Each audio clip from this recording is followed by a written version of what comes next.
you can move in closer, stand to the left. Kurt Huber was a German Catholic background, born 1893. He was a professor of musicology and philosophy at the University of Munich.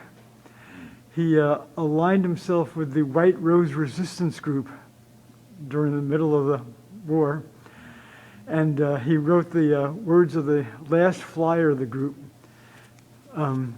distributed at the campus there. He and several students were executed, were arrested. He was arrested February 27th, 43, executed July 13th, 43. Same day, Alexander Schmorl, a student, was executed at the same time. That student was born in 1917. Interesting year for me because that's the year my old man was born, 1917. Anyway, and you see I drew allegorical sea monsters. Okay, this is John O'Brien, a friend of many years here in Seattle, Catholic background himself.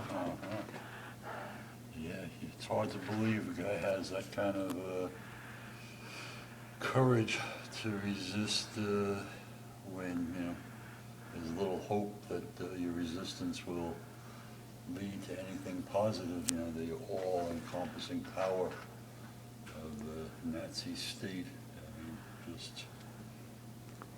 And here, you know, I love how you capture the teeth are ready to bite into the head. I mean, wow. You mean like the allegorical sea monster here? Yeah.